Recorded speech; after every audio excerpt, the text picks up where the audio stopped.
He walked into his own dealership, hoodie and sneakers blending in, just to see how they treated folks. They ignored him, mocked him under their breath, and pointed him to the used lot. Gleaming cars and leather scents surrounded him, but no hello. Until he made one call that flipped everything. Soon they'd learn a lesson they'd never forget. Before we dive into this story, drop a quick comment below. Where are you watching this from? I'm curious to see how far this story has traveled, whether you're in New York, LA, Atlanta, or somewhere else. I want to know the cities lighting up with these lessons. And hey, don't forget to hit that subscribe button so you don't miss out on more stories like this. They're real, raw, and packed with insight. It's free, and it helps keep these conversations going. All right, you're all set? Let's get started. Buckle up, because this one's gonna hit close to home. The showroom smelled like polished leather and fresh tire shine, with soft R&B drifting from hidden speakers, blending with the quiet hum of whispered conversations and the faint click of dress shoes on tile. Marcus Carter stood near a sleek black Cadillac Escalade, running a hand over its smooth aerodynamic curves, feeling the cool metal under his fingertips. He wasn't in a rush. He had time to watch, to listen, to see how they treated folks like him, but the employees didn't seem to think he was worth any. A young salesman in a fitted gray suit, Tyler, glanced his way, eyes flicking over Marcus's plain hoodie and scuffed sneakers, his expression barely hiding his disinterest. With a slight shake of his head, Tyler turned away, heading straight for a couple stepping out of a shiny white Range Rover, his smile wide and eager. Marcus exhaled through his nose, amused but not surprised. He'd seen this before, growing up in Detroit, where appearances often dictated respect. But amusement faded fast as he realized not a single employee had acknowledged him, despite standing there for 10 minutes, waiting, feeling the weight of their judgment settle like a heavy fog. Marcus shifted his weight, leaning against the Escalade, feeling the cool leather of the door handle under his palm. He wasn't here to buy. He was here to test, to see if his own dealership lived up to the standard he'd set years ago. But the staff? They'd already decided he didn't belong. Tyler, now laughing with the couple by the Range Rover, hadn't even glanced back. Another salesman, older, with slicked back hair, walked past without a word, his eyes skimming over Marcus like he was invisible. Marcus thought back to Detroit, to the times he'd watched his dad's customers get dismissed the same way. Quick judgments based on clothes, cars, or skin. It stung then, and it stung now. Not because he needed their attention, but because he knew how many others had felt this. 10 minutes turned to 15, and the silence grew louder, heavier. He wasn't just a customer. He was their boss, and they were failing his test. Marcus folded his arms, watching as a man in a tailored navy suit strolled through the glass doors, adjusting his silver cufflinks with a casual flick. Instantly, the showroom shifted. Tyler perked up, abandoning the couple mid-sentence, and practically sprinted over. "Welcome, sir. What brings you in today? We've got some great options in the VIP section, perfect for you. Can I get you a coffee or water while we set up a test drive?" The man nodded, chuckling, as Tyler and another salesman scrambled to assist him, their smiles wide, their voices eager. Marcus watched, noting every detail. The way they hovered, offering coffee, pulling out brochures, even laughing too hard at the man's half-hearted jokes. The man settled into a red Corvette, running his hands over the leather steering wheel while Tyler detailed its features with practiced enthusiasm. Marcus glanced at his own reflection in the Escalade's window. Plain hoodie, scuffed sneakers, nothing flashy. 20 minutes now. That's how long he'd been standing here, ignored. He thought back to his dad's shop, to the times he'd seen wealthier clients treated like royalty while others were pushed aside. It was the same story, decades later, and it hit harder than he expected. The contrast wasn't just unfair. It was personal. Marcus decided to push further, to see how deep their bias ran. He stepped toward the reception desk, offering a polite smile, his sneakers squeaking faintly on the tile. "Excuse me," he said, voice steady. The receptionist, Sarah, mid-20s, with a sharp bob haircut and a detached air, barely looked up from her keyboard. Sales reps are busy, she said flatly, her fingers tapping away, eyes fixed on the screen. You can wait out front if you're just browsing. Marcus tilted his head, letting the words settle. Out front, he repeated, his tone calm but pointed. She nodded, uninterested, her gaze flicking to his hoodie before returning to her screen. Yeah, we try to keep the showroom clear for serious buyers. We can book an appointment if you're actually here to buy. The words weren't just dismissive, they were a judgment, sharp and cold. Marcus's grip tightened on the desk's edge, his knuckles pressing against the smooth wood. He thought about the countless folks who'd walked into places like this only to be pushed aside, their worth measured by their clothes. Sarah's tone, her lack of eye contact, it was all too familiar, echoing the dismissals he'd seen growing up. His patience was long, but this was getting ridiculous. He decided to test them one more time, knowing the truth was close. Before Marcus could respond, an older salesman, Greg Thompson, stepped up, his salt and pepper hair slicked back, his name tag gleaming under the lights. His expression was cold, authoritative, and his eyes lingered on Marcus's sneakers before meeting his gaze. Sir, this dealership caters to a certain crowd, Greg said, his voice clipped, his tone dripping with judgment. Are you sure you're in the right place? Marcus held his stare, unflinching. Are you? He asked, his voice steady, calm, but carrying a weight Greg didn't catch. Greg's irritation flickered, but he forced a tight smile, his lips thin. Maybe you'd be happier at our used lot just off the highway. We've got great financing options if that's a concern. Marcus let the insult settle, feeling it like a punch to the gut.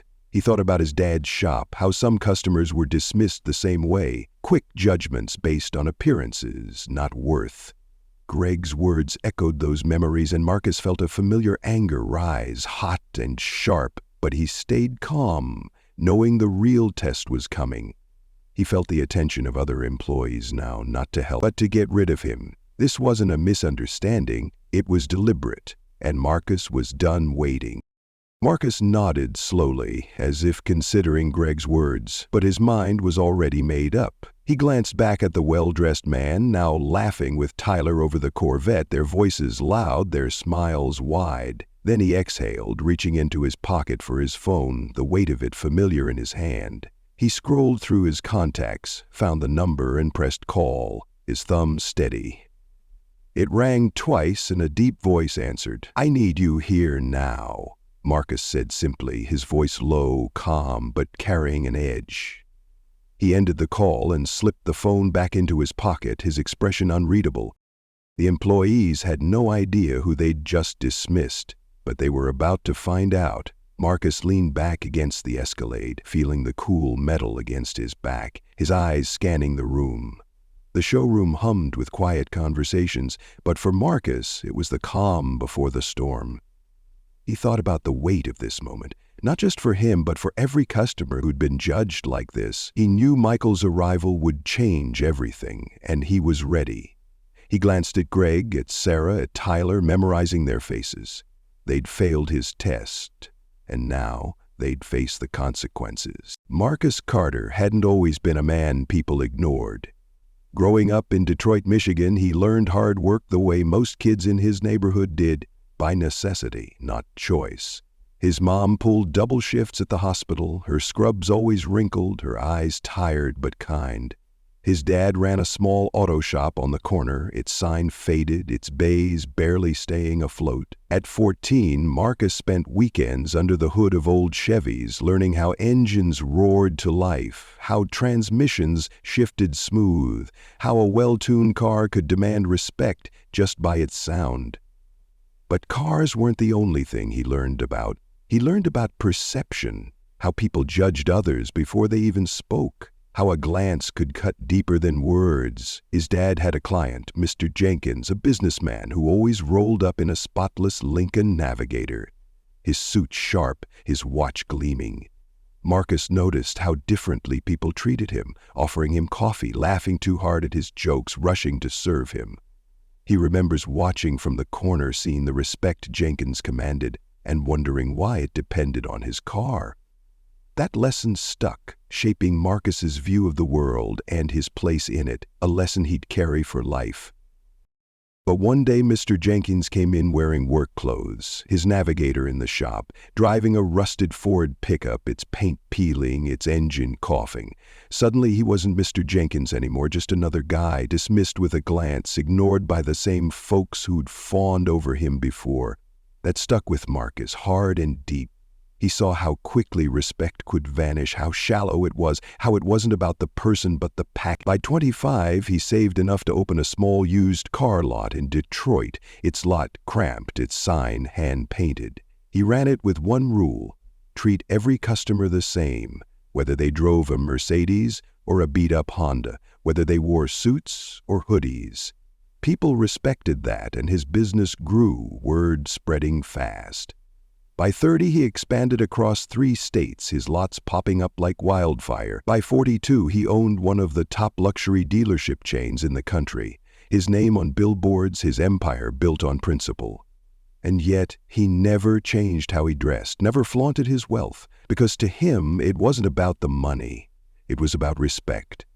Which is exactly why he's standing here in his own dealership getting treated like he doesn't belong. And it cuts deeper than he expected. This wasn't the first time Marcus had done this, slipping into his own businesses unannounced, hoodie and sneakers blending in like any other customer. It was his way of keeping people honest, of seeing the truth behind the polished smiles and sales pitches. Anyone could put on a show for the boss, all nods and handshakes.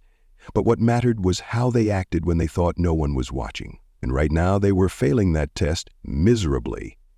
Marcus stood near the reception desk, watching Sarah tap away at her keyboard, oblivious, her eyes never meeting his. He thought about how easily these employees dismissed people like him, how quick they were to judge. How many others had walked in and been treated like this, pushed aside, sent to the used lot, their worth measured by their clothes? How many potential customers had been driven away because they didn't look the part? He glanced at the well-dressed man again, still getting royal treatment, Tyler hovering like a shadow, coffee in hand. Then back at the staff who'd told him to wait out front. Marcus built this empire on respect, and soon they'd remind them and they'd feel it. Marcus remained quiet, letting the moment stretch, the weight of their dismissal hanging heavy in the air. The employees had written him off, assuming he was just a window shopper, wasting their time. But a man in a charcoal suit walked through the glass doors, adjusting his cufflinks with a casual flick, his presence sharp, commanding. The energy shifted like a storm rolling in. 3 salesmen, including Tyler, perked up, cutting their conversations short, their eyes snapping to the new arrival. "Good afternoon, sir. What brings you in? We just got a new shipment of imports. Perfect for you. Coffee while we discuss options?" The man smirked, enjoying the attention, his polished shoes tapping on the tile. He hadn't said a word, but the staff had decided he belonged, their smiles wide, their voices eager. Tyler glanced at Marcus, lowering his voice to Greg, his tone dripping with judgment.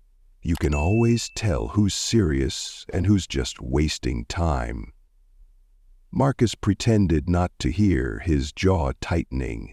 He stepped toward a red Corvette, reaching for the door handle, his fingers brushing the cool metal.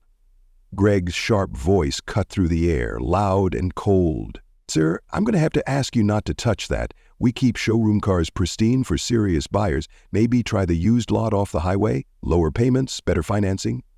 Marcus felt the sting of those words, but he stayed calm, his eyes steady. He thought about the customers who'd heard this before, who left humiliated, and knew Michael's arrival would change everything. Marcus raised an eyebrow, his voice steady, calm, but carrying an edge. "Accessible," he repeated, letting the word hang in the air heavy and sharp. Greg's smile tightened, his lips thin, his eyes flickering with irritation.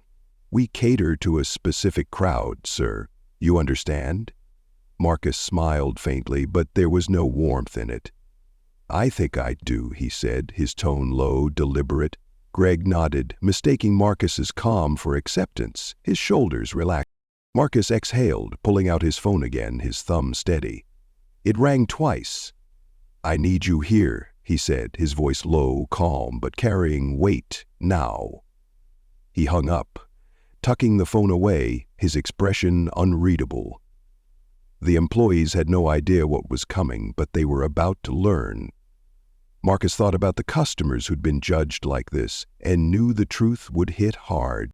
A sleek black Mercedes Maybach S680 pulled up to the entrance, its polished body reflecting the afternoon sun, its engine purring like a promise. The valet Luis rushed forward, startled, his hands quick to open the rear door. A tall man in a charcoal suit stepped out, Michael Hayes, regional manager, his cufflinks catching the light. He adjusted them with a casual flick, scanning the room through the glass before pushing open the doors. The showroom fell silent, the hum of conversations dying, the air thickening. Employees who'd ignored Marcus now stood straighter, smoothing their suits, adjusting their ties, their eyes wide. Greg visibly stiffened, his hands twitching at his sides. Michael walked with purpose, his leather shoes tapping on the tile, each step deliberate, echoing in the quiet. Then he locked eyes with Marcus and smiled, a small, knowing nod. Every employee watched, confused, their heads turning, their mouths slightly open, as Michael crossed the floor, not to the well-dressed man, but straight to Marcus. "Sir," Michael said, his tone respectful, steady. "Apologies for the delay." Marcus nodded, calm, his expression unreadable. But the employees? They looked like they'd seen a ghost, their faces pale, their eyes darting. Greg stepped forward, panic rising, his voice shaky. I'm sorry, I don't believe we've met." Michael turned, his face blank, his voice carrying weight. "I'm Michael Hayes, regional manager, and I believe you're the one I'm here to see?" The air shifted, heavy, electric. The reckoning had begun. Silence suffocated the showroom, thick and heavy, the air electric with tension. Greg swallowed hard, his hands twitching at his sides, his eyes darting. Sarah stared at Marcus, wide-eyed, her fingers frozen on the keyboard. Tyler slumped against the counter, his face pale, his confidence gone. Marcus let the moment stretch, his gaze drifting over them, calm, unreadable, but carrying weight. Then, voice low, steady, he asked, "Is this how we treat people here?" Greg's mouth opened, but no words came, his throat bobbing. He glanced at Tyler, hoping for help, but Tyler looked away, his hands shaking. Michael folded his hands, watching like a principal waiting for an explanation, his face blank. Greg forced a nervous laugh, his voice shaky. "Sir, I think there's been a misunderstanding." Marcus raised an eyebrow, his tone calm but sharp. "Oh, a misunderstanding?" Greg nodded quickly, grasping at anything. "Absolutely. We deal with a specific crowd here. We try to ensure the best experience for—" Marcus cut him off with a quiet chuckle, his eyes narrowing. "A specific crowd?" Greg hesitated, realizing he'd dug himself deeper. The showroom felt smaller now, the champagne glasses, the spotless cars. It all seemed meaningless. Marcus knew this wasn't just about him. It was about every customer who'd been judged like this. Marcus turned to the well-dressed man, still lounging in the Corvette, his hands on the leather steering wheel, oblivious to the tension. "How much attention did this man get when he walked in?" he asked, his voice steady, deliberate. No one answered, their eyes darting, their silence loud. Marcus shifted his gaze to Greg, his eyes piercing. "And how much did I get?" Greg fidgeted, his face red, his hands clenching. "I looked, sir. We didn't know—" "You didn't know who I was," Marcus finished, his tone calm but cutting. He nodded slowly, letting the truth settle, heavy and sharp. He turned to Michael, his voice steady. "Tell me, how much do we make in sales here?" Michael didn't hesitate, his tone professional, sharp. "This dealership brings in roughly $30 million annually." Marcus looked at the stunned employees, his eyes steady. "That's $30 million, he repeated, his voice low, deliberate. "And yet, some of you have decided for yourselves who is and isn't worth your time."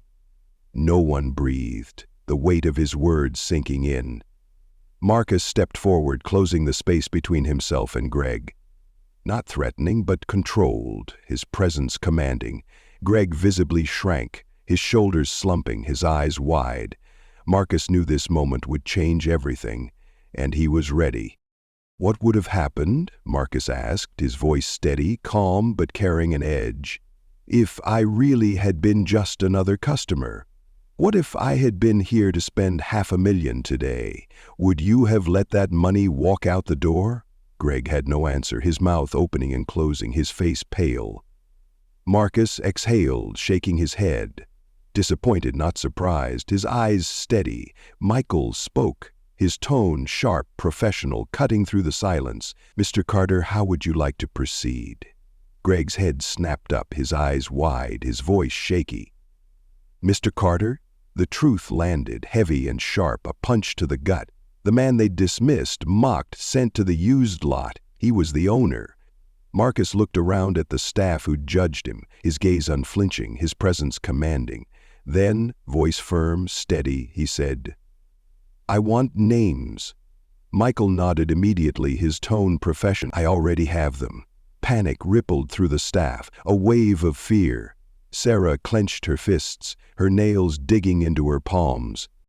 Tyler looked ready to pass out, his face pale, his hands shaking. Greg shook his head, desperate, his voice cracking. "Sir, please, we made a mistake. We were just trying to keep things running smoothly." Marcus lifted a hand and Greg stopped, his mouth snapping shut. "I've been in this business for almost 20 years, Marcus said, his voice steady, carrying weight. "And in that time, I've learned something simple. Respect doesn't cost a damn thing." He thought about the customers who'd been dismissed and knew this moment would change everything. Marcus continued, his tone steady, calm, but cutting deep. "You all looked at me and made a decision. You assumed I wasn't worth your time. You assumed I couldn't afford to be here, and you treated me like I was beneath you." He let the words sink in, heavy and sharp, his eyes steady. "And if you did that to me, I can only imagine how many actual customers you've done it to." Michael turned to the staff, his voice void of sympathy, professional, sharp. "Effective immediately, everyone involved in today's incident is terminated." Greg's mouth dropped open, his eyes wide, his voice cracking. "Wait, you can't. This is not up for discussion," Michael interrupted, his tone final, his eyes steady. Greg tried again, desperate, his hands shaking. "Please, this was just a misunderstanding. We didn't mean You didn't mean what?" Marcus asked, his expression unreadable, his voice steady. "Didn't mean to get caught?" Greg had no response, his shoulders slumping, his face pale. Marcus sighed, running a hand over his jaw, his eyes steady. He turned to Michael, his voice low, steady. "Make sure the rest of the team gets a company-wide memo." Michael nodded, his tone professional. "Absolutely." Marcus glanced around one last time, his gaze drifting over the stunned employees, their faces paled, their eyes wide. Then, voice quiet but cutting deeper than any raised voice, he said, "This isn't about the money. It never was." He paused, letting the words settle. "It's about respect." With that, he turned and walked toward the exit, his step steady, deliberate. Marcus stepped outside, the warm Atlanta air washing over him, the sun low and golden, the weight of what had just transpired settling like dust. Behind him, through the glass doors, he saw the aftermath unfolding, stark and raw. Greg stood paralyzed, his mouth still slightly open, his hands trembling, his face pale. Tyler slumped against the counter, silent and stunned, his eyes wide, his confidence gone. Sarah turned away, covering her face with one trembling hand, her shoulders shaking. Michael was already on the phone, his voice steady, professional, ensuring Marcus's orders were carried out, swift and final. Luis, the valet, rushed forward, startled, his eyes wide, his hands quick. "Sir, can I get your car?" Marcus turned, noting Luis's lack of judgment, his simple, honest approach. He reached into his pocket, pulling out a $100 bill, his movement steady. "You handled yourself well today," he said, his voice steady, calm. Luis hesitated, his eyes darting, his hands trembling slightly. Thank you, sir. I just treat everyone the same." Marcus smiled faintly, his eyes steady. "That's exactly why you'll go far." Luis nodded quickly, stepping back as the black Maybach pulled up. its engine purring, its body gleaming. The Maybach's driver, a man in a navy suit, stepped out, opening the door with a small nod. "Mr. Carter," he said, his voice steady, professional. Marcus slid into the back seat, the soft leather molding around him, the door closing with a quiet thud. He looked back one last time at the dealership, at the faces that had judged him, the panic now setting in, stark and raw. The Maybach pulled away, blending into the smooth flow of traffic, the city stretching out before him. Inside, Marcus leaned back, exhaling through his nose, the weight of the day settling. This wasn't about revenge. It never had been. It was about setting a standard, about reminding them that respect isn't something you reserve for the people you think are important. It's something you give to everyone. Because you never know who you're really talking to. If you believe in treating people fairly, regardless of their background, drop a comment below. Have you ever been judged like this? Share your story. Let's keep this conversation going. And if you want more stories like this, hit that subscribe button. Because the best lessons, they come from real moments like these. Marcus knew he'd done the right thing, and he was ready to move forward, leaving their failure behind. Marcus sat in the Maybach, the city blurring past, but his mind lingered on the showroom, on the faces that had judged him so quickly. It wasn't just a personal slight, it was a lesson in the cost of judgment, stark and raw.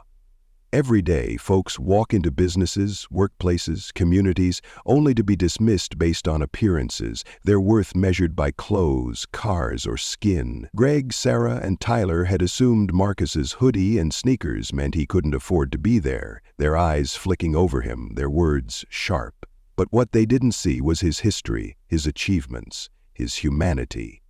Marcus thought about the customers who'd left humiliated, who didn't have his power to fight back, their stories untold. He knew judgment wasn't just a personal failing, it was a business failing, driving away talent, customers, opportunities. The lesson: never assume. Everyone deserves a chance to be seen, heard, respected. Marcus hoped this story would remind readers to check their biases, to look beyond appearances, to treat everyone with dignity. Because judgment doesn't just hurt people, it hurts progress, and that's a cost too high to pay. Respect isn't a luxury, it's a foundation, Marcus knew. The leather seat cool under him, the city stretching out before him. He'd built his empire on this principle, learning it from his dad's shop in Detroit, where every customer got the same handshake, the same smile, whether they drove a rusted pickup or a shiny Cadillac. He remembered watching his dad, his hands greasy, his eyes kind, treating everyone with care. That lesson shaped Marcus's leadership, his life. He knew respect wasn't just about politeness, it was about equality, about recognizing that everyone, regardless of background, has value. Greg, Sarah, and Tyler had failed that test, not because they didn't recognize Marcus, but because they didn't respect him as a person. Their words sharp, their eyes dismissive. Marcus thought about the memos he'd sent, the training sessions he'd mandated, and how they'd clearly failed here. The lesson? Respect starts at the top. Leaders must model it, enforce it, demand it. It's not enough to talk about equality. You have to live it. Marcus hoped readers would see respect as a non-negotiable, a cornerstone of success in business and life. Because respect doesn't cost a thing, but its absence costs everything, and he knew that too well. Marcus knew this story wasn't just about him, it was about change, about setting things right. The Maybach gliding through the city, the night stretching out before him. He thought about the customers who'd been dismissed, the employees who'd failed, and the lessons they'd learned, hard and deep. He hoped readers would take these lessons to heart, applying them in their own lives, their own worlds. The lesson? Judgment, respect, leadership, empathy. They're not just abstract concepts, not just words. They're choices we make every day, choices that matter. Marcus hoped readers would choose to check their biases, to treat everyone with respect, to lead with accountability, to practice empathy, their actions deliberate, their impact real. He knew it wasn't easy, but it was necessary every time. He thought about the future of his business, the new policies he'd implement, the culture he'd build, his mind sharp, focused. He hoped others would do the same, whether in business, education, or community work, their efforts collective, their impact wide. Because change starts with us, with choices, with actions. Marcus hoped this story would inspire readers to think twice, to treat everyone with dignity, to create environments where judgment has no place. Because in the end, respect isn't just about who you're talking to, it's about who you are, and he wanted that to matter. If you enjoyed this story, don't forget to hit the like button, subscribe, and turn on the notification bells so you never miss out on more exciting stories every day. See you in the next one.